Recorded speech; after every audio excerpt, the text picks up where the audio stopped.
Now at 9, Webb City officials warn about potential consequences of an I-44 widening project. Plus, customers and employees are evacuated from Joplin's 15th Street Walmart after a gas leak, with some people taken to the hospital. And Ascension Via Christi provides an update on its patient services impacted by a ransomware attack. The 4 states' most watched news starts now. This is KOAM News at 9 on Fox 14. I'm Dow Quick. McDonald County, Missouri authorities today discovered the bodies of 2 people who are believed to have crashed their car Saturday morning. Deputies responded early Saturday morning to reports of a crash in Ginger Blue. They searched the area but didn't find anything. Then, around noon today, someone found a car covered by debris off the road on Missouri 59. Missouri State Highway Patrol troopers say the bodies of 25-year-old Dane Paulson and 27-year-old Heavenly Williams, both of Anderson, Missouri, were found in the car. The Highway Patrol's major crash investigation unit is still working that case. The city administrator of Webb City believes Project Forward 44 will cost Jasper County potential interstate funding. KOAM's Amber Jenkins has more. Forward 44 aims to improve Interstate 44 through a series of projects widening the interstate, bridge improvements, and replacements. One project plans $31.4 million for roadway improvements near the Fidelity interchange. But when it was originally planned. However, Webb City City Administrator Carl Francis says this project will cost Jasper County potential interstate funding for Freeway 249.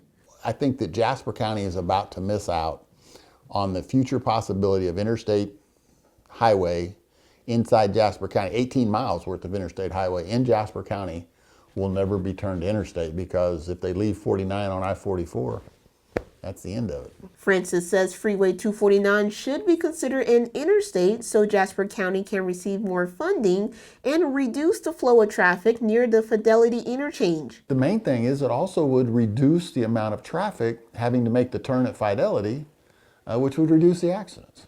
Even if Forward 44 achieves its goals, Francis believes the chance for Freeway 249 to be re-signed as an interstate is low. Do you think they'll ever eventually get to that? Why would they? It's a lot of money. They're going to spend. They're going to spend $200 million redoing I-44 and Fidelity. You could do this for less. Reporting in Jasper County, Amber Jenkins, KOAM News. KOAM reached out to State Representative Cody Smith for a statement, but we have not yet received a response. Let's check in with meteorologist Lindsay Gaffney for a first look at the weather.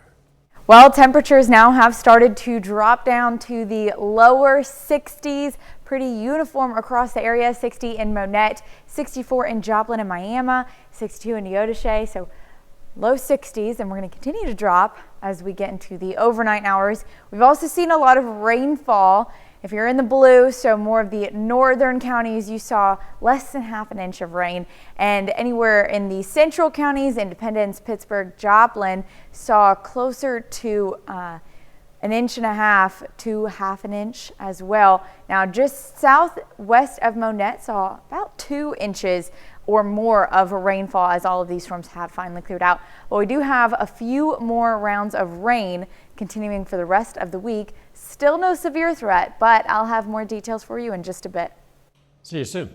The Walmart Supercenter on Joplin's 15th Street has reopened after a gas leak forced the evacuation of the building this afternoon. Fire department responded to a 911 call around 12:30 after people in the store began showing medical symptoms. Authorities evacuated the building of all employees and shoppers. Fire crews treated 5 people at the scene, and 4 people were taken by ambulance to the hospital. Investigators believe the gas leak was related to the installation of a new oven in the bakery section. The store reopened around 2:30 this afternoon after the gas levels were determined to be safe. We're learning more about the recent ransomware attack targeting Ascension Health Systems.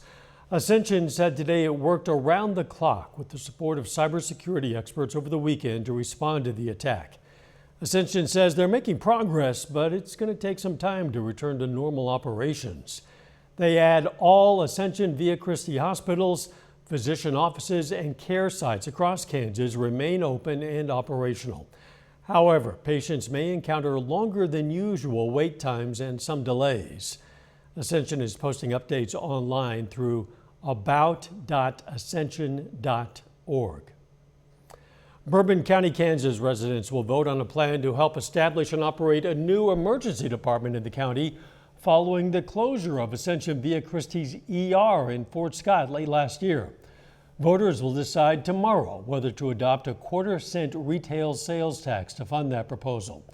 If approved, the tax would begin on October 1st and would remain in effect for 5 years. Freeman Health System today kicked off their celebration of Hospital Week with an all-staff barbecue. Hospital Week is a national celebration in recognition of the 5,000 hospitals, healthcare systems, networks, and others who provide care to the community. You know, it's about serving the employees. They serve the patients every single day.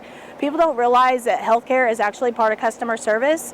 And so we like to take 1 week out of the year and celebrate them. And so now we're serving back to all the employees that spend countless hours away from their family, giving back to the community. Freeman Health employs more than 300 physicians on staff representing more than 60 specialties. Southwest Missouri organization today made a donation to help people receive life-saving medical equipment and supplies. The Jasper and Newton Counties chapter of 100 Women Who Care donated $4,200 to the Medical Loan Closet in Joplin. That organization loans out new and used medical equipment to people in need.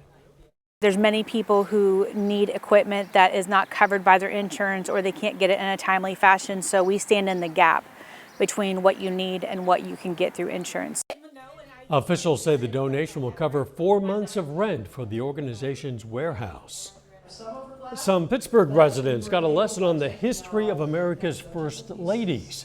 Author and Pittsburgh native Diana Bartelli Carlin helped write the book Remember the First Ladies, the Legacy of America's History-Making Women.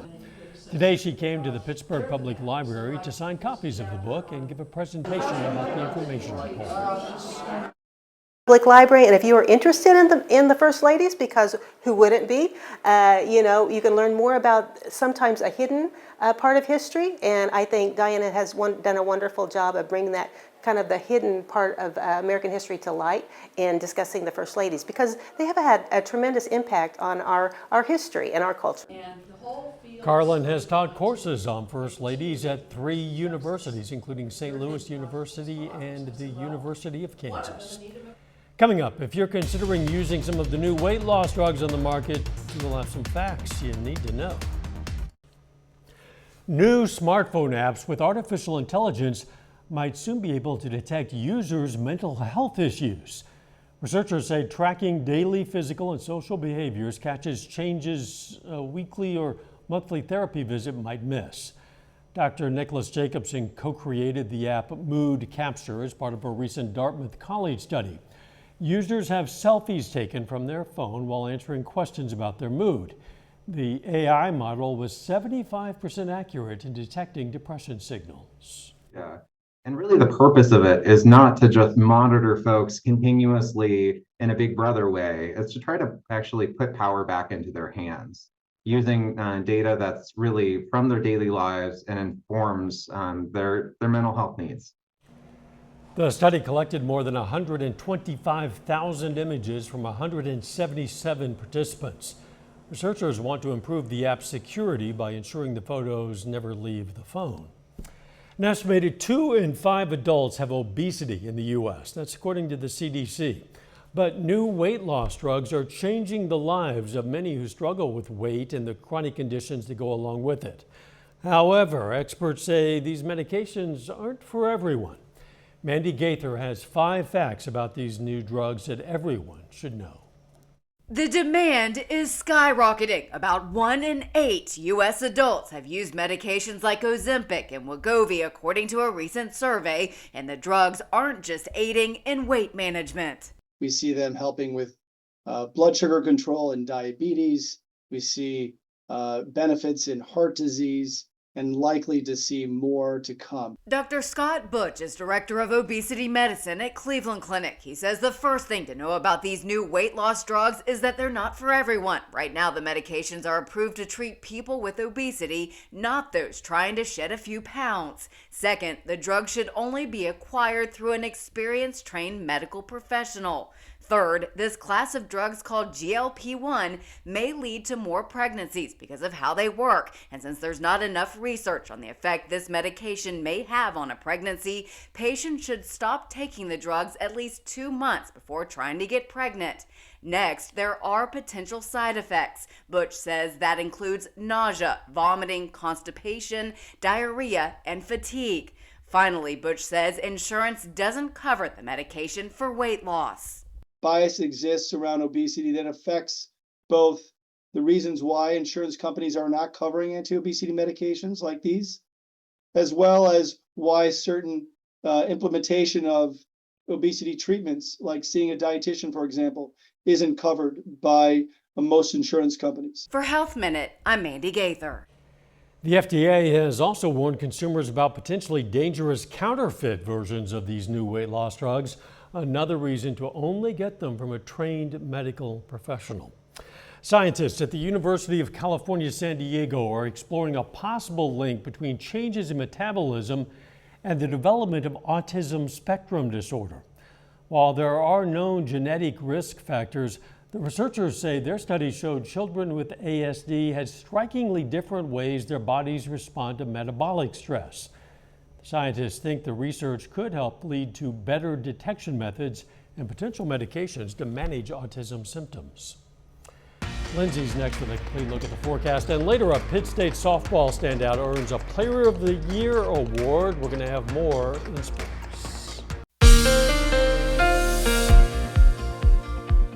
Well, we've seen a lot of rainfall today, but luckily there was no severe threat. So let's take a look outside at Indigo Sky Casino and Resort as that sun was setting earlier today. As the clouds broke up, rain finally cleared out of here. We did still see a few isolated thunderstorms and showers pass by the last couple of hours, but overall, most of the rain's out of here. We've seen about less than half an inch if you are in the northern counties, anywhere in the blue you see on the map, less than half an inch of rain. Now, Independence, Pittsburgh, Joplin, and anywhere in the green saw about half an inch to 1.5 inches of rainfall today. And then southwest of Monette saw over 2 inches of rain. Now we also have a few storm reports. There was one north of Bentonville. Some tree limbs were knocked down due to some wind gusts. And actually there was also a tornado on Branson, which is not in our area, thank goodness, but that's where the threat was, out of our area. So we're mostly clear for most of the afternoon Tuesday. We've got a few more showers rolling through Tuesday morning, and then we'll be clear for most of the day on Tuesday. And then more storms roll back in Wednesday morning and most of the earlier afternoon hours as well. But we're not seeing any severe threat. We don't see a severe threat with any of these storms for the rest of the week, but we are seeing the rainfall, which isn't a bad thing. We do still have dry to moderate drought conditions along the Oklahoma and Kansas border and in southwestern Missouri as well. So not a bad thing, still having some rainfall. Very good thing we don't have any severe threats. So a future track, we don't have any more rainfall tonight, but through Tuesday morning, we still have the last little bit of a rotation from that low pressure system brought few more showers in to the morning hours on Tuesday, starting about 7 a.m. So when you're getting ready, starting your day, a few more showers if you're in Missouri or Arkansas. This is 10:30 in the morning, still a few more scattered showers that'll continue until about 3. Then they'll finally clear off. We've got a nice day Tuesday, and then those storms on Wednesday start to push in pretty early, about 4 a.m. There's going to be mostly widely spread rainfall by 7 a.m. just hitting Kansas and Oklahoma, and then they'll start to push into Missouri, southwestern Missouri and Joplin area. But by that point, it's about 10:30 in the morning. They're really going to start to dissipate. So this is 12:30 in the afternoon, and you can see storms have lightened up pretty significantly, and then they'll eventually dissipate. But we do have more thunderstorms Wednesday night, so we'll have a break in the afternoon hours, but then those more storms return Wednesday night. Thursday, scattered thunderstorms. Friday, scattered thunderstorms. And then we'll clear for the weekend. Temperatures warm back up to the 80s. And we do see the sun come back out for the weekend. Lindsay, thanks. The city of Joplin plans a test of its emergency sirens Wednesday, 10 a.m. No critical weather is forecast at that time, as Lindsay pointed out. This is just a procedural step following minor maintenance work completed on the outdoor emergency siren system. Coming up, Joplin has a new burger joint. We're going to check out the opening of Whataburger's newest location. What a line of cars. They stretched into a residential area in Joplin as people packed the streets to get a taste of Whataburger. The burger chain officially opened its location at 2014 Range Line today, though just the drive-through for now, that was enough. Officials said they haven't fully opened yet to allow the restaurant's 8 employees to get used to the kitchen and ordering process. The first 100 customers today received Whataburger swag. If you've been the victim of a scam, it can be incredibly difficult to figure out what to do after the fact. Well, the Better Business Bureau warns there's a great deal of risk right after a scam happens. The BBB's Scam Tracker Risk Report found 10% of people were scammed 3 or more times last year. So the agency says your top priority after a scam is to prevent further damage. They'll find both a scam prevention guide to help educate themselves about the common scams and red flags, and then they'll also find information for the survival toolkit. So it's really a one-stop shop. You can report your scam on Scam Tracker, you can get a personalized plan to help you recover, or you can simply just get more information to educate yourself to try to avoid the scammers. BBB says there are 5 important things to do after a scam. First, secure your finances. Secondly, protect your credit, change the password of your impacted accounts, then look out for recovery scams, as we mentioned. And finally, make sure you report the scam to protect yourself and others in the future. The Federal Energy Regulatory Commission votes in favor of a new rule expected to bring significant reforms to the nation's aging electrical grid. The chair of the 3-member group says without this sort of action, the nation wouldn't be able to handle increased demand and extreme weather. This new rule aims to make it easier to build regional high-voltage electrical towers to deliver more electricity and clean energy to the grid. A new report is shining a light on the expansion of clean electricity initiatives all around the world. And while researchers say there's a lot more work to be done, the uptick in people using renewable forms of energy comes at a crucial time. Fox News' Chris DeMayo reports. When it comes to combating the effects of human-caused climate change, surges in clean energy use are sparking some hope. This according to data from London-based think tank Ember, which reveals a record-breaking 30% of global electricity generated last year came from renewable energy sources that don't produce greenhouse gas emissions. Researchers found hydroelectric dams produced the most clean energy last year, but cite declines in hydropower levels due to persistent droughts across North America, India, and China. Meanwhile, the report says solar power continues being the fastest-growing source of electricity generation. It's been a long time coming, actually. The report found more than twice as much solar power was added around the world than coal power. I wouldn't necessarily use the word death knell to describe the coal power industry, but it is in terminal decline. This revelation comes as coal-fired power plants in the U.S. are facing new regulations. Last month, the Environmental Protection Agency ruled these facilities must reduce 90% of their greenhouse gas emissions by 2039 or stop operating. The amount of electric power generation that we get from coal has been declining for many years. And part of the reason for that is because actually coal technology is more expensive, generally speaking, than natural gas technology, which is also cleaner. And with global electricity usage in 2023 up by about 2%, experts say communities must continue advancements in clean energy production to chip away at energy produced from fossil fuels. We will go through several decades of transition where we will have to make concerted efforts to rebuild our infrastructure to support electrification. Chris DeMayo, Fox News. Up next, straight off the heels of Mother's Day, we're going to learn about the most popular baby names from 2023. Names with some movie and star-studded overtones top the list once again for the most popular baby names in 2023. The Social Security Administration says for the 5th straight year, 2 names reign supreme. It's Olivia for girls and Liam for boys. For girls, the top 5 were Olivia, Emma, Charlotte, Amelia, and Sophia. The top 5 for boys are Liam, Noah, Oliver, James, and Elijah. 30 more minutes of news, weather, and sports coming your way. Donald Trump's former lawyer and fixer takes the stand against his former boss in the hush money trial.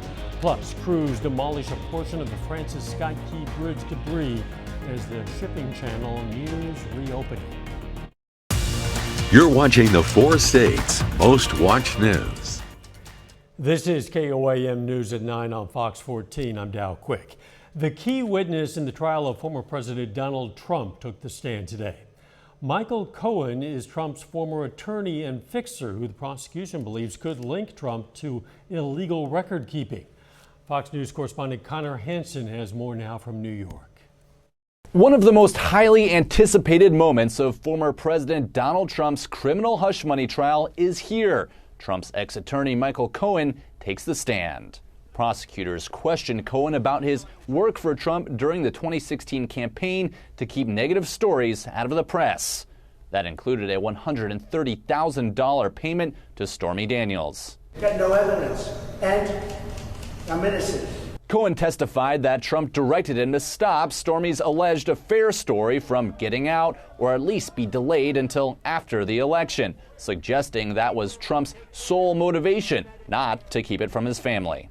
Ultimately, Michael Cohen was involved with these deals. Donald Trump was his boss. So there's no question about the fact that these deals occurred. Because of his gag order, Trump is barred from speaking about Cohen publicly.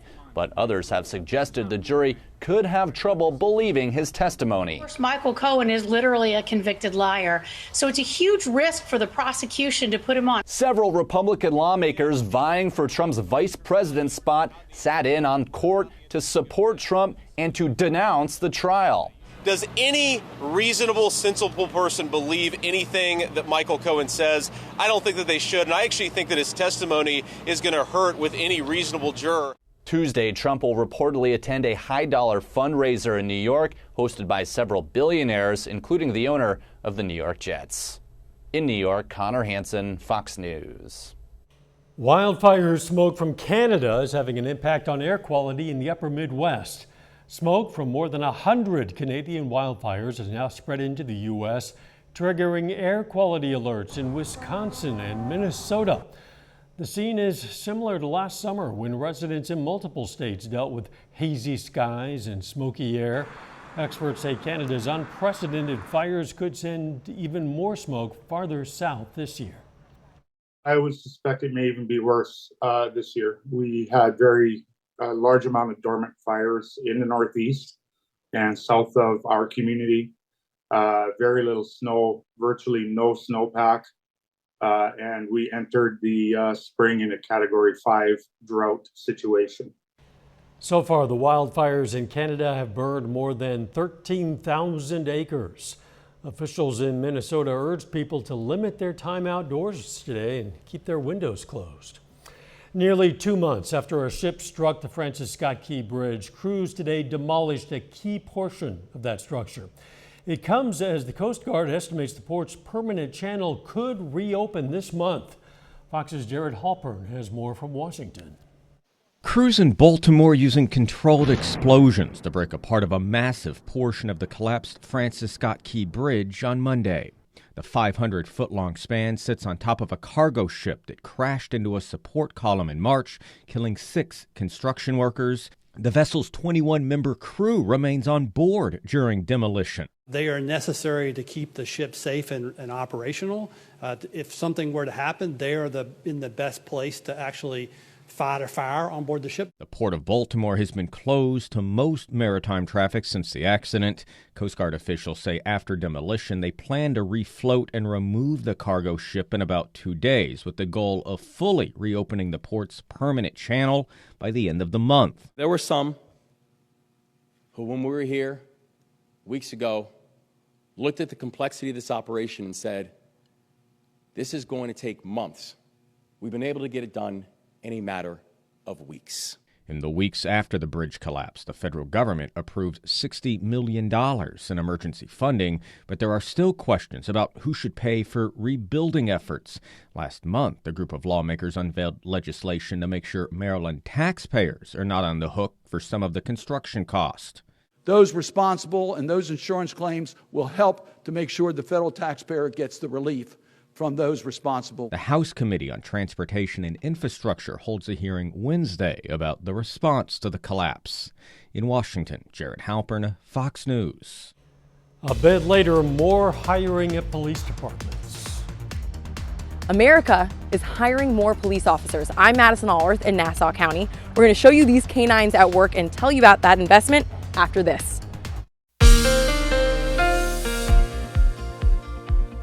Well, we've seen a lot of rainfall today, but luckily there was no severe threat. So let's take a look outside at Indigo Sky Casino and Resort as that sun was setting earlier today.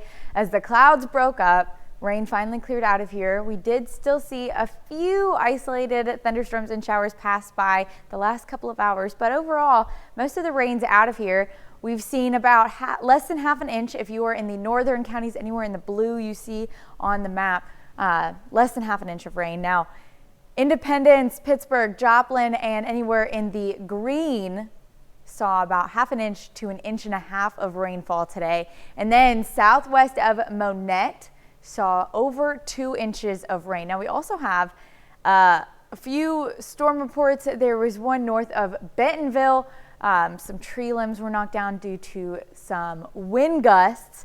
And actually there was also a tornado on Branson, which is not in our area, thank goodness, but that's where the threat was, out of our area. So we're mostly clear for most of the afternoon Tuesday. We've got a few more showers rolling through Tuesday morning, and then we'll be clear for most of the day on Tuesday.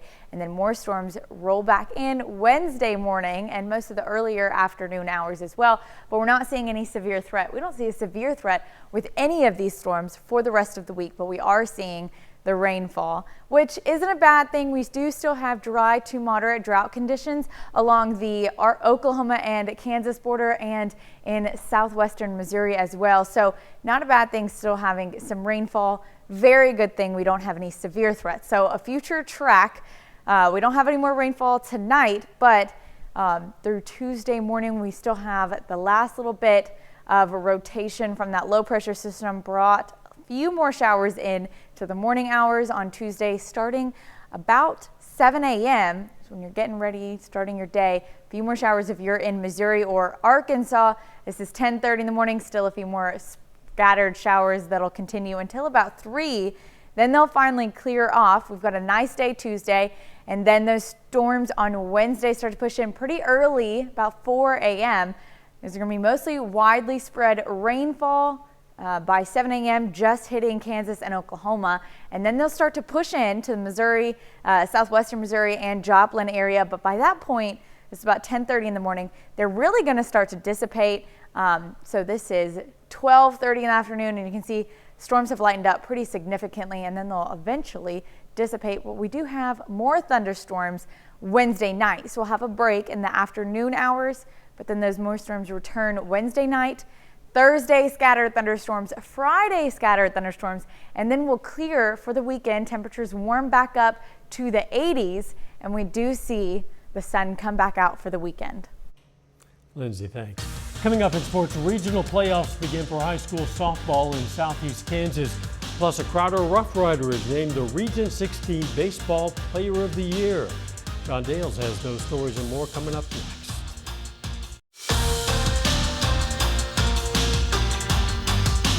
The 2024 season ends this past weekend for Pittsburgh State softball, but one gorilla gets some major recognition today. Now, the same is true for Crowder College baseball, whose season continues this week in the South Central District Tournament.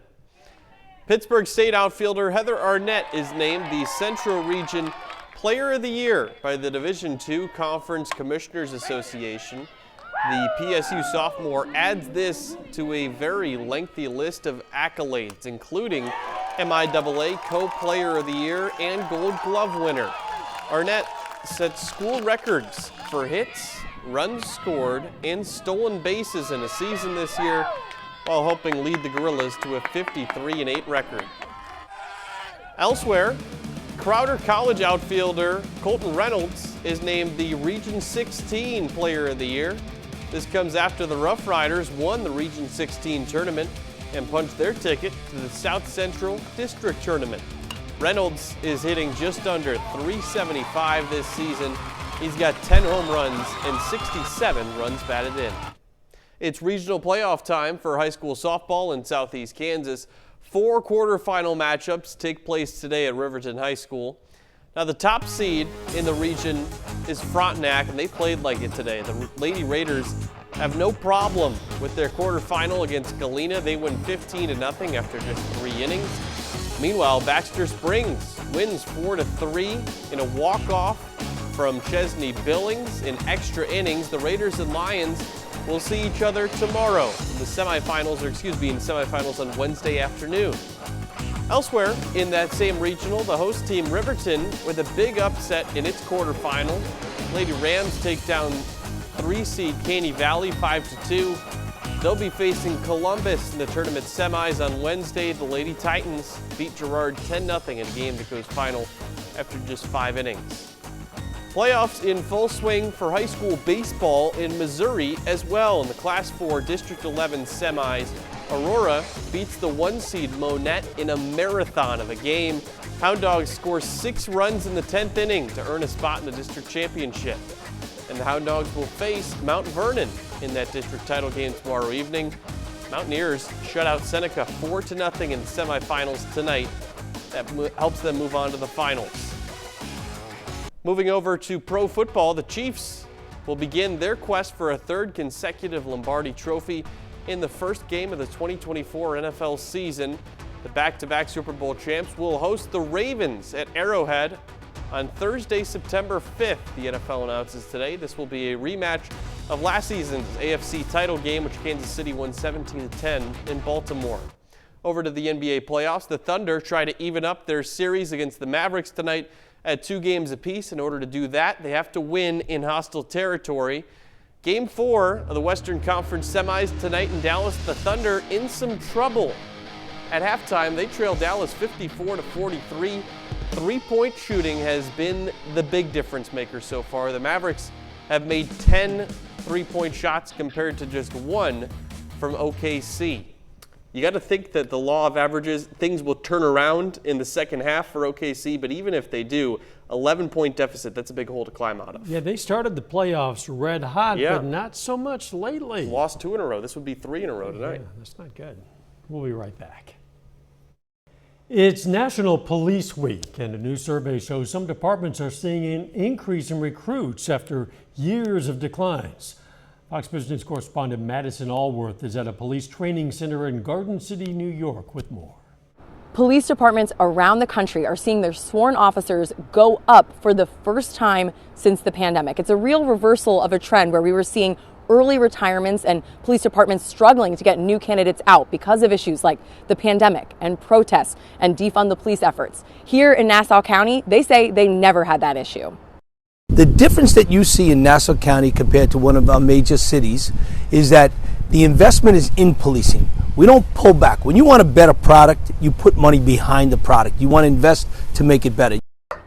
And we've been seeing these investments firsthand. A K-9 unit here is going to show us an apprehensions to a dangerous perpetrator disobeying commands. And as you see, he has a fake gun in his hand as well. EJ, the dog, just graduated 2 years ago. Clearly hard at work. Now, this police department has actually seen some NYPD officers come over from New York City, which is just about an hour away. The commissioner tells us that they're willing to give up rank and start over because of the respect and support the police receive here. So sworn officer numbers, they are up across the country on average, but it's small and medium departments like the ones here in Nassau County that are doing the best. Big departments like New York still struggling. They're about 5% below where they were pre-pandemic. In Nassau County, I'm Madison Allworth. This is Moose, Fox Business. Coming up, we're going to check out the newest entertainment options for you to enjoy at home this week. A record-breaking sequel, a supernatural horror, and a Grammy-winning singer-songwriter are among the new digital, DVD, and music releases available to add to your home library. Fox's Ashley Dvorkin runs down the list of what's new in home entertainment. It's breathtaking. The record-breaking blockbuster sequel, Dune Part 2, tops this week's list of what's new in home entertainment. Starring Timothée Chalamet and Zendaya, the second film centers on Chalamet's character Paul Atreides and the Freemen going to war against the Harkonnens. I had such good memories here. DeWanda Wise stars in the Blumhouse horror film Imaginary as a woman who returns to her childhood home where she discovers her stuffed toy bear named Chauncey is more than just an imaginary friend. Do you ever think about the children and what happened to them? The biopic One Life features Oscar winner Sir Anthony Hopkins as a real-life World War II hero. He plays British humanitarian Sir Nicholas Winton, who risked his life to help save hundreds of Jewish children from the Nazis. I am your eyes in the sky and the bringer of doom. Liam Hemsworth, Russell Crowe, Milo Ventimiglia, Luke Hemsworth, and Ricky Whittle star in the action thriller Land of Bad. It centers on a Delta Force team ambushed in enemy territory and an Air Force drone pilot helping them through a 48-hour battle for survival. I want to take you to a job interview. The American Society of Magical Negroes, a title based on the film trope, is a satirical comedy about a young black man recruited into a secret society dedicated to making white people feel comfortable. For music fans, New Kids on the Block released their first new album in 11 years, Still Kids. Hall & Oates co-creator John Oates drops his new solo album, Reunion. And global superstar Billie Eilish delivers her third album, Hit Me Hard and Soft. In Hollywood, Ashley Dvorkin, Fox News. And that's our time for tonight. Thanks for joining us. We're going to leave you with video of this weekend's Northern Lights as they were seen in Tennessee. Let's make it a great tomorrow.